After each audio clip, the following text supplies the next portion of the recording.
On va regarder ensemble cette carte de cette pleine lune du 13 juillet 2022 qui aura lieu à 20h37, heure de Paris.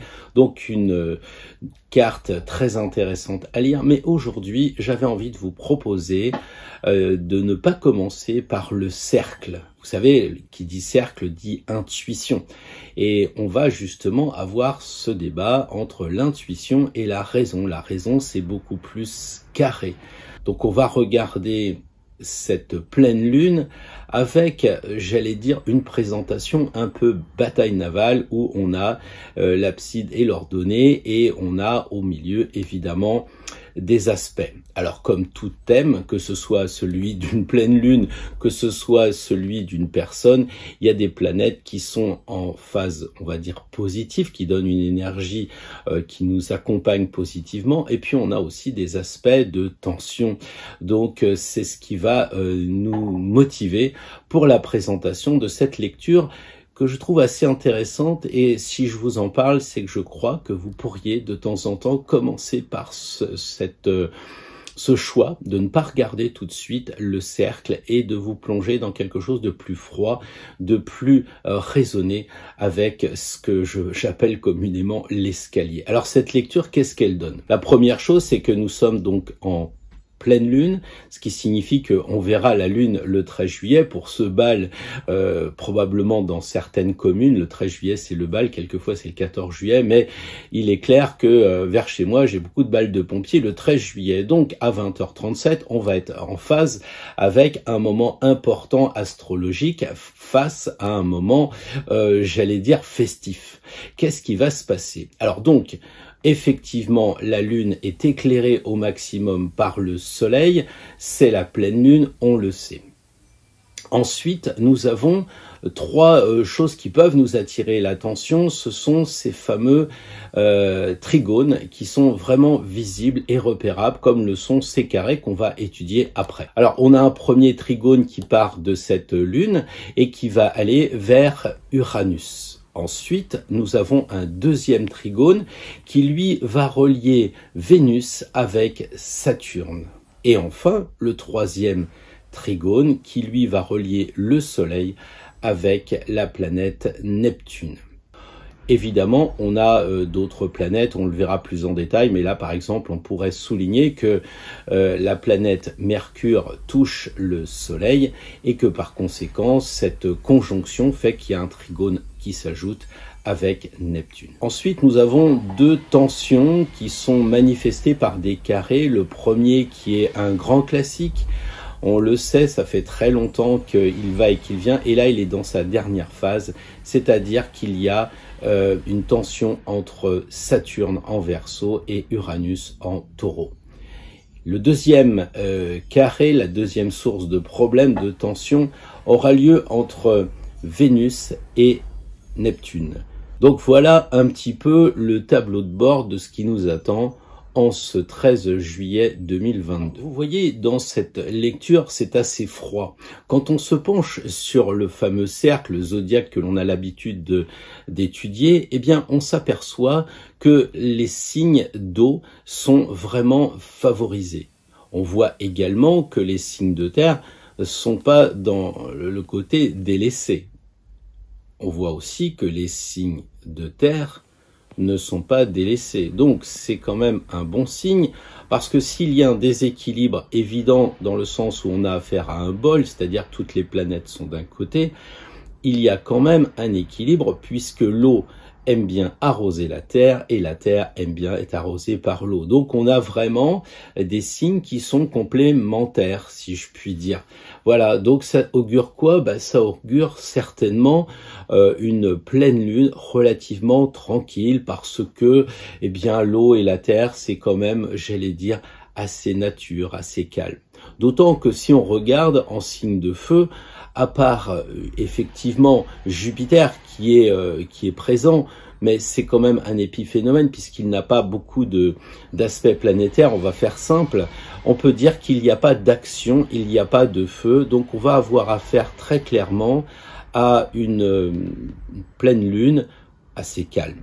La seule chose qui peut intervenir et venir faire un peu troubler la fête du 14 juillet, eh bien ça va être ce Saturne qui est en Verseau et qui est relié par un aspect planétaire positif, donc le trigone, avec Vénus qui, elle, est en signe d'air aussi, donc en Gémeaux. Ce qui signifie quand même qu'on a un problème qui commence à naître avec nos pensées. On a aussi ce Mercure qui touche le Soleil et qui risque d'avoir un mental qui chauffe. Vous voyez un petit peu que au travers de farniente et de vacances tranquilles, on pourrait avoir un petit peu les pensées qui viennent troubler justement cette quiétude. La vraie question qu'on peut se poser, c'est justement, puisque nous sommes en phase de récolte, on le sait, la pleine lune, c'est ce qu'on récolte lorsque l'on a semé en nouvelle lune, est-ce qu'on va vraiment pouvoir récolter les fruits de nos investissements? Est-ce que nos projets vont vraiment prendre forme ou est-ce que les signes d'air vont venir nous diviser et venir faire un petit peu les troubles-fêtes dans ce moment de vacances, dans ce moment d'été? C'est ce qu'on va voir maintenant.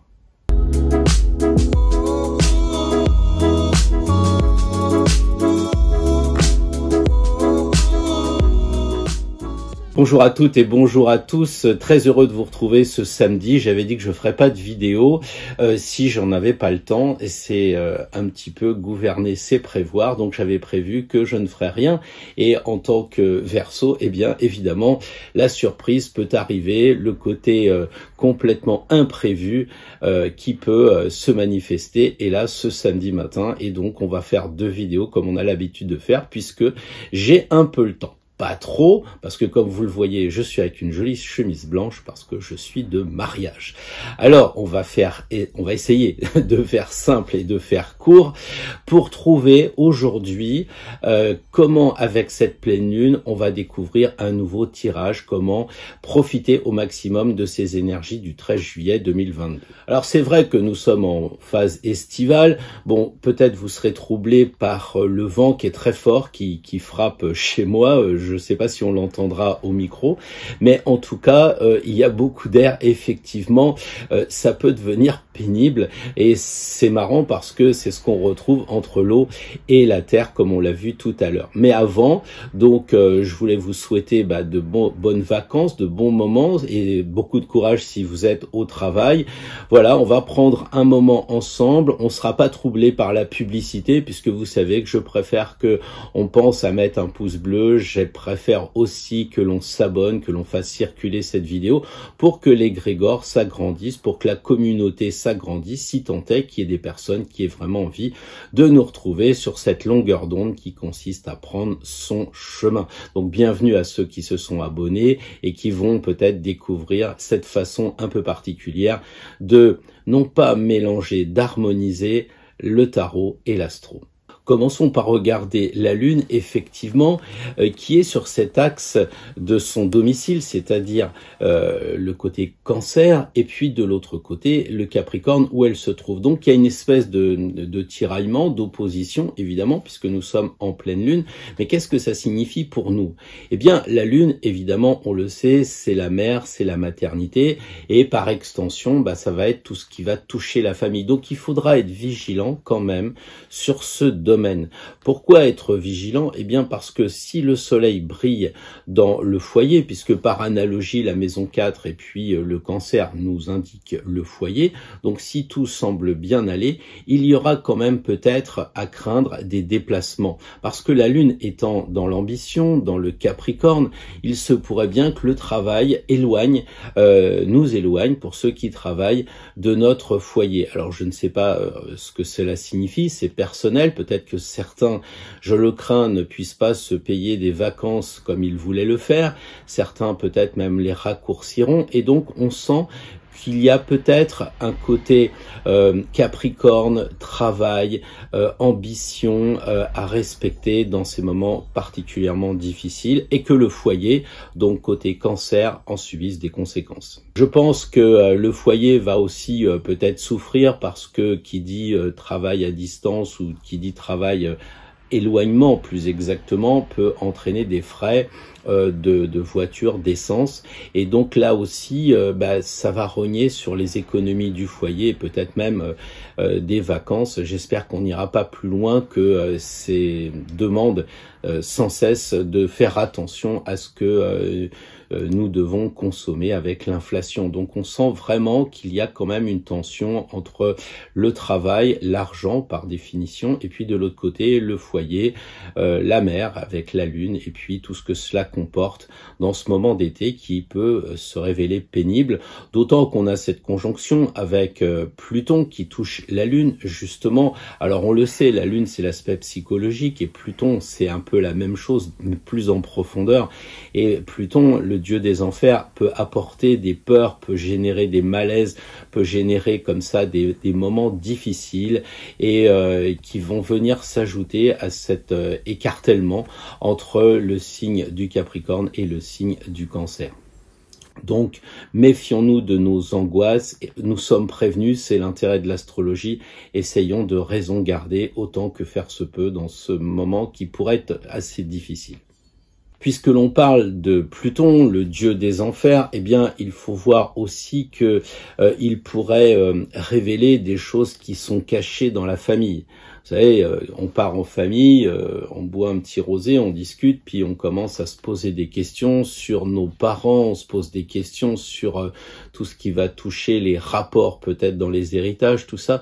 Donc méfions-nous de Pluton qui pourrait agir dans la famille avec son côté très inquisitorial et pas forcément très agréable. D'autant que s'il va essayer de révéler des choses cachées, peut-être aussi dans le travail, il se pourrait bien qu'on ait des déboires dans notre métier parce que Pluton va révéler des choses qui sont pas agréables et qui pourraient avoir pour conséquence des freins dans le boulot ou dans le travail, dans le métier.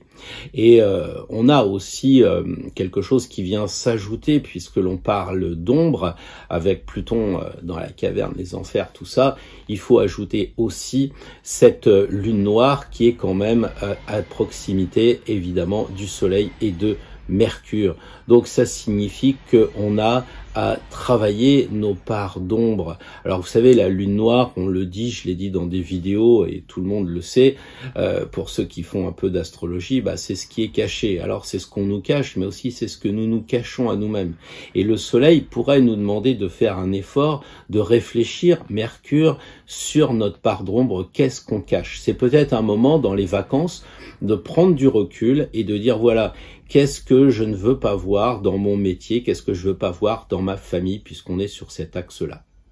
Alors, puisque le feu de l'action, puisqu'il n'y a pas beaucoup de planètes dans le feu, on l'a vu tout à l'heure, parce qu'on va être relativement au calme et au repos, profitons de ces moments pour faire de l'introspection, pour voir en nous ce qui se passe, en ayant aussi conscience qu'on va avoir très fortement l'influence de l'eau et donc des émotions. D'un côté, le Soleil en Cancer, donc on le sait, et j'en profite pour souhaiter un très bel anniversaire à nos amis Cancer. Ce sont quand même des natifs généralement en lien avec tout ce qui va être sentiment, émotion, intuition, l'eau évidemment. Donc on va avoir un côté un peu le cœur si on veut, et puis de l'autre côté on a la Lune qui est dans le Capricorne, qui va être dans une espèce de, le Capricorne, signe de terre, dernier signe de terre, donc logique. Cohérence, un côté matériel assez logique. Et donc on a d'un côté le cœur, vous connaissez l'adage, qui a ses raisons que la raison ne connaît pas. Donc effectivement on a l'eau et la terre qui peuvent quand même venir pas forcément se compléter puisqu'on est dans une opposition. Donc à charge pour nous de faire attention lorsque nous allons faire de l'introspection, de ne pas nous laisser submerger soit par des sentiments non contrôlés, soit par trop de contrôle avec le Capricorne et cette lune qui nous amène à être logique, cohérent, etc. face à une intuition qui parfois on comprend pas très bien parce que c'est pas logique. Alors si on va vers le côté intuition, si on reste un peu sur ce côté haut, évidemment on va parler de Neptune qui est en domicile, qui est en Poisson et qui va probablement nous aider dans ce moment à développer nos capacités, nos dons médiumniques pour ceux qui en ont ou en tout cas pour ceux qui les ont découverts. Donc n'hésitez pas Si vous êtes en phase avec ce côté de reliance avec le monde invisible, de le développer, de le travailler.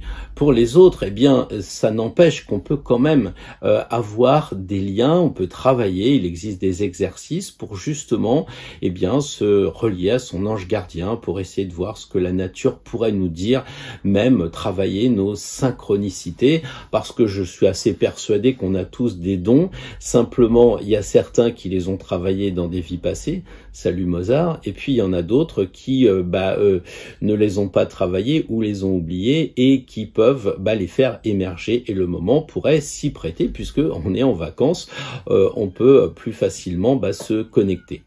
En tout cas, ça nous permettra d'évoluer sur les plans de conscience parce que au lieu de rester dans la matière, au lieu de rester dans le côté du quotidien, on va pouvoir prendre de l'envol et aller vers les mondes subtils qui vont nous développer, encore une fois, ces plans de conscience. Utilisons donc le dieu de la mer, Neptune, pour aller vers la spiritualité, pour nous dépasser de la matière, de la terre aussi. Ça peut être un bon plan à activer. Pour terminer aussi sur cet axe de pleine lune, c'est vrai qu'on a aussi Pluton qui quand même pourrait être éclairé par la lune et révéler un certain nombre de choses qui sont cachées. Et donc là, heureusement au gouvernement, il n'y a pas de manipulation, il n'y a pas de trahison dans l'hémicycle, tout va bien. Sinon, je serais un peu inquiet parce que je crois que tout ce qui n'est pas très net pourrait être éclairé avec Pluton.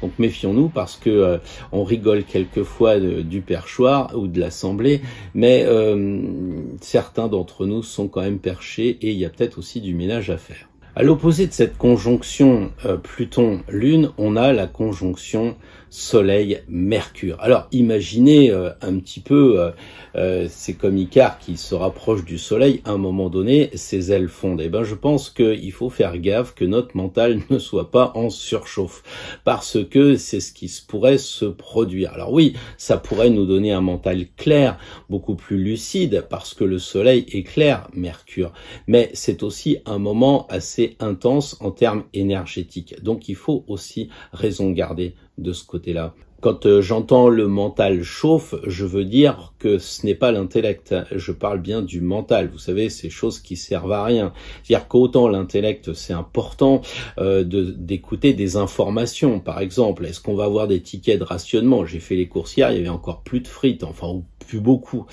Est-ce qu'on va avoir des tickets pour l'essence? Est-ce que ça vaut vraiment le coup de se poser la question? Est-ce qu'on va pouvoir rentrer chez nous si nous partons à l'étranger avec l'histoire de passe-passe dans les frontières? Bref, les informations sont importantes, mais attention à ne pas mélanger l'intellect et le mental. Le mental, ça va être ces débats qu'on voit, ce côté stérile, pendant que vous êtes en train de dire mince, le prix du baril de pétrole, je le vois clairement lorsque je mets ma carte bleue dans le distributeur d'essence. Et pendant ce temps-là, on vous dit oui, mais lui, c'est pas entendu avec elle, puis elle a dit ci, elle a dit ça. Vous savez, l'ambiance cour de récré. Alors si le mental chauffe, c'est parce qu'on va l'alimenter avec ce genre de choses. Donc les médias, j'allais dire, qui sont dans quelque chose, qui sont là pour vous hypnotiser, pour nous faire peur, tout ça, il faut avoir le courage de le virer. Je sais qu'il y a beaucoup de personnes qui me suivent, qui me disent il y a longtemps que j'ai plus de télé, il y a longtemps que j'écoute plus les médias. Alors ok, il faut faire la part des choses, c'est ce qu'on dit depuis le début, entre l'eau, la terre, vous l'avez compris, le cœur, la raison, on est sur un système quand même de trouver un équilibre, et celui-là, il est assez compliqué parce que on ne sait pas si effectivement ce qu'on nous dit sur la Russie ou sur l'UKR, c'est vrai, c'est pas vrai, mais c'est quand même des moments importants. Donc c'est à nous de faire le tri, c'est à nous de faire le choix, c'est à nous d'éclairer notre mental et pas de le mettre en surchauffe et de le faire travailler H24. Voilà, je parle comme un livre, je suis bien conscient que c'est très très attractif parce que le monde bouge, parce que le monde change et qu'on a envie de savoir. Donc évidemment, on a envie de savoir avec un Pluton qui veut aller découvrir ce que l'on nous cache, ce qui se cache, et de l'autre côté un Soleil qui est lié avec Mercure et qui voudrait étudier. Mais attention aussi que ça fume pas de trop. Ça, c'est le conseil de cette pleine lune du 13 juillet 2022. Moi, je pense qu'il faut quand même rester lucide, prendre un peu de recul, garder Mercure avec le Soleil, mais le Soleil et Mercure, c'est la lumière, c'est la lucidité, et il faut vraiment faire gaffe à pas tomber effectivement de ce tournis et passer dans le jugement comme le Parlement, etc. Donc on est en vacances, c'est peut-être le moment plutôt de regarder un coucher de soleil que d'écouter les informations qu'on écoute H24, pour ceux qui en sont encore là et qui, à mon avis, devraient bien équilibrer avec d'autres sources d'informations. Bon, j'espère que le vent souffle pas trop parce que le micro est quand même loin des fenêtres, mais je l'entends vraiment très très fort cet air. Alors on va en parler, mais avant d'en parler, je crois qu'il est vraiment bon de profiter de ce moment eau et terre, de ce moment d'harmonie entre ces deux signes, de ce moment de quiétude au moment où nous sommes en vacances. Donc vivons tranquillement, profitons des joies simples. L'eau c'est la mer, la piscine, la terre c'est les randonnées en montagne, je ne sais pas, mais restons sur cette idée beaucoup plus harmonieuse que d'aller vers les problèmes. Soyons dans la réalité, soyons dans le concret, soyons pas dans nos pensées. Puis il y a quelque chose qui peut peut-être nous aider dans la compréhension concrète, c'est lorsque l'on regarde cet axe Capricorne-Cancer. On le sait, c'est le premier signe de la saison, ce qu'on appelle en astrologie, donc c'est un axe cardinal, donc c'est lui qui annonce, on est dans le premier signe de l'été, le Cancer, comme on est dans le premier signe d'hiver lorsque l'on est en Capricorne, ce qui signifie que on n'est pas en phase de changement avec le dernier signe de la saison, les mutables. Là, on est vraiment installé. Alors profitons d'être bien installés dans l'été, profitons de donner le ton, de donner ce rythme, voilà, parce qu'on va en avoir besoin, parce que bientôt il va y avoir une conjonction Uranus avec Mars, je vous en parlerai plus tard, mais il est bon d'avoir des forces en ce moment en prévision du début du mois d'août. Alors effectivement, il y a Mercure qui est quand même assez important dans la lecture de du thème de cette pleine lune, mais on a aussi, on l'a dit tout à l'heure, un trigone avec Vénus et Saturne. Et Vénus, elle est dans le signe des Gémeaux. Donc c'est un côté air, un côté de réflexion sur la femme, d'autant que on est sur un mode féminin, Cancer, Terre, donc on a déjà un peu le ton qui est donné, parce qu'on a les signes cardinaux, mais on a masculin, féminin, et là on est plutôt sur le côté féminin. Et Vénus, la femme, se trouve dans les Gémeaux pour nous dire, et si on réfléchissait sur la féminité? Donc c'est pas, à mon avis, d'être heureux d'avoir un ou une première ministre, c'est pas la joie d'avoir une femme au perchoir ou de chef de groupe à l'Assemblée nationale, parce que ça va générer cette division. Il faut prendre les gens qui sont compétents, les personnes qui sont les plus adaptées. Moi, quand je vote, justement, je suis pas sexiste. Je me dis pas, ah, il faut plus de femmes, etc. Ça, c'est mon problème. C'est moi, c'est mon point de vue, ça n'engage que moi. Mais je vous le dis franchement, je ne suis pas dans les quotas. Et si demain, il y a 10 femmes et 0 mecs, ça sera très bien. Si demain, il y a 10 mecs et qui sont compétents et qui nous permettent d'évoluer, d'avancer sur le chemin de la société, pas sur notre chemin personnel, voilà. Après, on peut réfléchir en termes aussi de parité énergétique, de façon à ce qu'on n'ait pas non plus une action trop féminine ou une action trop masculine. Ça relève du domaine de chacun. Mais vous voyez ce que je viens de faire, cet exercice, eh bien, c'est Vénus en Gémeaux, donc réfléchir sur l'aspect féminin. Je crois que personnellement, après cette digression, je préférerais 1000 fois réfléchir sur le féminin sacré. C'est très à la mode. Du coup, on parle pas du masculin sacré. Bon, mais même là, dans la spiritualité, il y a des modes. Je vois bien les stages qui se font, mais le féminin sacré est vraiment très important et on peut être amené à y réfléchir avec Vénus en Gémeaux. Et puis alors, de l'autre côté, on a Saturne en Verseau. Bon, pour 2 ans et demi, on le sait, hein, c'est la durée de Saturne dans un signe. Donc là, c'est pas un scoop comme Vénus, même s'il forme quand même un trigone vraiment fort d'air, Saturne qui est quand même dans son ancien domicile avec Vénus. Et Saturne, c'est l'ancien, il est associé à la sagesse, donc on pourrait se dire, bon, avec un trigone, il va apporter du calme, il va apporter du recul, oui, de la sagesse, bien entendu, avec Saturne. Mais Saturne, c'est celui qui contrôle quand même. Faut pas oublier que c'est la dernière planète visible à l'œil nu. Donc si on veut passer vers les planètes invisibles, donc dans le monde invisible, il va falloir que Saturne y garde sa faux plutôt à côté et son sablier pas très loin, parce que sinon Saturne il va un peu s'énerver. Saturne veut maîtriser les choses, il veut contrôler, et je crains que justement ces signes d'air qui sont au milieu des signes d'eau et de terre, il y ait cette idée de vouloir contrôler. Donc on est, tout à l'heure on parlait à titre plus personnel et moins en astrologie mondiale de ce côté famille, je pense aux papas, aux mamans, aux grands-parents qui ne sont pas là pour faire, comment dire, un contrôle dans la famille, pour imposer des points de vue, pour être dans le jugement de c'était mieux avant, ça sera mieux plus tard. On n'est pas dans l'action, on est dans un moment de réflexion, de tranquillité. Donc, par rapport à la famille, ne jugeons pas, soyons sereins, essayons pas de contrôler. Et ça risque d'être un peu le problème de Saturne qui va vouloir vraiment jeter son grain de sel là-dedans, qui pourrait même se transformer en grain de sable et bloquer un peu la mécanique de l'eau et de la terre. Donc, soyons vigilants à ce que Saturne ne fasse que son travail, j'allais dire, de sagesse, de recul, de nous donner la patience, mais pas venir nous embêter avec son regard de je te laisse passer ou je te laisse pas passer. Donc aérons notre mental. Pensons aussi que Vénus forme un aspect carré, donc de tension avec Neptune qui est en domicile. Donc ça signifie qu'il risque d'y avoir des émotions qui peuvent nous empêcher de penser correctement. Et ça, c'est important aussi à souligner. D'une certaine façon, si on est dans un moment où on a envie d'exprimer nos émotions, donc le côté parole, Mercure, etc., eh bien, avec cet aspect haut, ça peut nous amener un blocage, ça peut nous empêcher d'exprimer correctement ce qu'on a à dire sur les sentiments, sur l'amour. Donc ça aussi, il faut en être conscient, il faut savoir que si on fait une déclaration d'amour le 13 juillet pendant le bal, eh bien, ça risque d'être un petit peu difficile.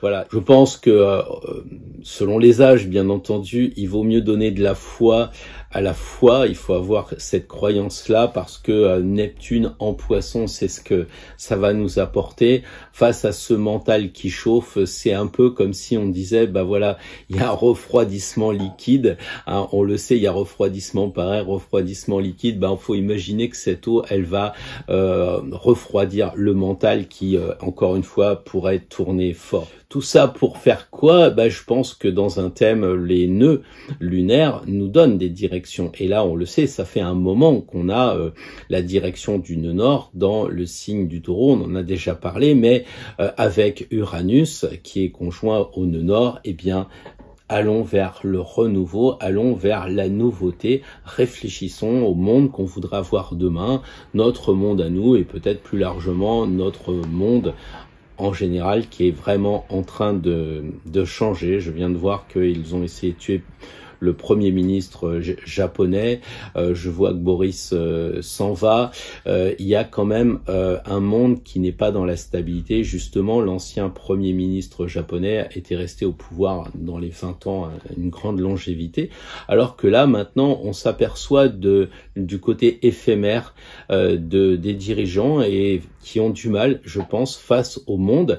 Et nous-mêmes, par voie de conséquence, on ne sait pas si au mois d'août, on va pouvoir partir en vacances avec passe, sans passe, est-ce qu'on aura de l'argent, etc. Donc, oui, le mental pourrait chauffer. Donc, ayons la foi. Pensons à Neptune en Poisson qui peut nous donner justement cette connexion en disant que tout ça, c'est pour notre bien. Alors vous avez compris que le sujet de notre tirage, eh bien, va osciller entre le monde de l'eau, des émotions, des sentiments, et puis de l'autre côté, le monde de la raison, le monde de l'air et du concret aussi avec la terre, mais surtout le monde de la réflexion face au monde de l'intuition. Alors quelquefois, on s'aperçoit que si on laisse trop parler nos émotions, nos sentiments, notre intuition, eh bien, on peut amener à se planter parce qu'il n'y a pas les fourches codines de la raison qui sont là pour vérifier. À l'inverse, si on passe notre temps à tout vérifier, si on est vraiment très signe de terre ou je ne sais, quelque chose comme ça, on va être dans une vie qui ne vit pas, puisqu'on prend aucun risque. Donc il va rien se passer. Même si on a du feu dans le thème, si on a de l'action, on va décider de ne pas l'utiliser et on va donc ne pas prendre de risque et rester chez soi. Donc c'est pas simple parce que quelquefois on peut dire bon je vais essayer de lâcher le contrôle et puis après on regrette ce que l'on a fait parce que on s'est fait un peu dépasser. Et en cette pleine lune du 13 juillet, on risque d'avoir effectivement ce souci-là. C'est le moment où on va avoir les émotions qui vont nous dire « Attends, mais laisse-toi aller, c'est pas mal ». Et puis après, on peut regretter. Inversement, on se dit « Bon, voilà, moi j'ai quand même tendance à manger trop de chips et à boire trop de vin. Ce soir-là, je vais me contrôler tout ça. » Et puis finalement, on s'amusera pas. Je dis pas qu'il faut se gaver de chips et puis boire comme un trou. Mais je pense que là aussi, il faut trouver l'équilibre. Et c'est le plus difficile.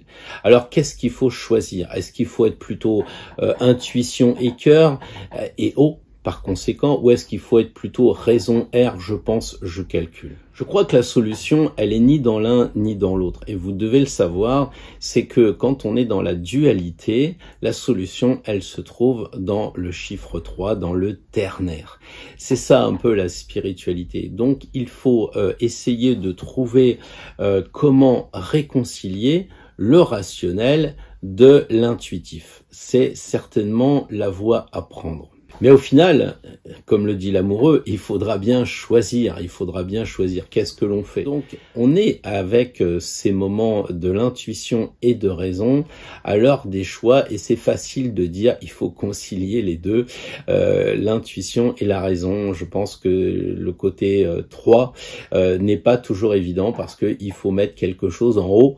On le sait, il y a 3 côtés évidemment, on met 2 côtés et un en haut. Comment faire? La question des émotions. Donc, on peut demander à une première carte un conseil, comment se comporter, est-ce qu'on doit utiliser les émotions ou pas, est-ce qu'on peut en utiliser un peu ou beaucoup, bref, tout ce qui va toucher le domaine des sentiments, le domaine des émotions, le domaine des rêves sera avec le conseil de la première carte.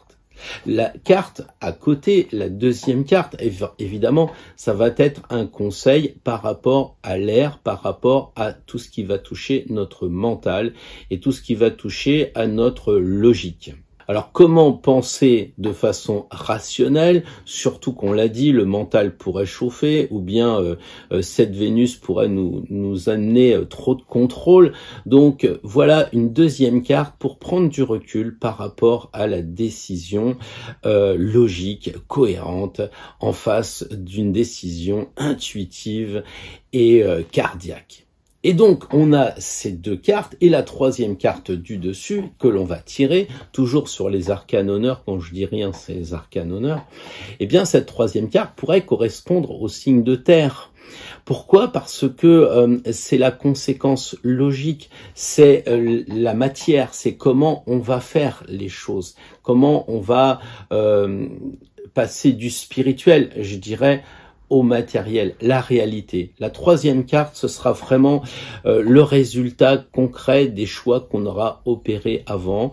Donc on fait confiance au tarot pour nous donner de bons conseils s'agissant de notre intuition, donc à ce niveau-là, mais on fait aussi confiance à notre mental pour équilibrer donc tout ce qui va être à cet endroit-là, de façon à nous donner de bonnes vacances, ou en tout cas cette semaine du 13 juillet de pleine lune, pour justement ne pas passer à côté, parce que, je l'ai dit dans plusieurs vidéos, les vacances c'est une fois par an, mais dans une vie, les vacances, ça fait pas tant que ça, et donc ne pas se rater journée, ça serait une bonne chose. Et si on est au travail, on l'a vu aussi, il n'y a pas de raison que parce que les autres sont en vacances et qu'on fait tout le boulot, eh ben on passe de mauvais moments.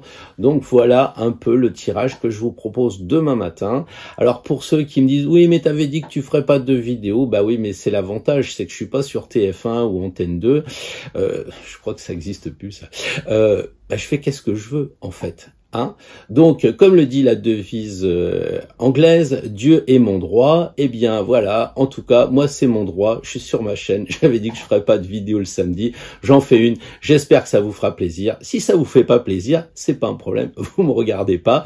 Mais en tout cas, moi, j'ai pris beaucoup de plaisir à vous parler de cette lune parce que elle est vraiment importante. Elle est située en plein milieu du mois de juillet et surtout, elle peut nous aider à prendre un petit peu de force avant un début août qui pourrait être assez compliqué. Je parle en termes astrologiques, mais aussi, vous l'avez deviné, par voie de conséquence en termes social et autres. Voilà, donc profitez bien, carpe diem de ce moment de l'été, que vous travaillez ou que vous soyez en vacances. Les jours sont longs, il fait beau, il fait chaud, profitons quand même de ces instants parce que l'automne va arriver bientôt. Mais, comme on l'a dit, nous sommes dans le premier signe cardinal, le premier signe de l'été, donc profitons-en. Je vous dis à demain matin pour un tirage comme d'habitude.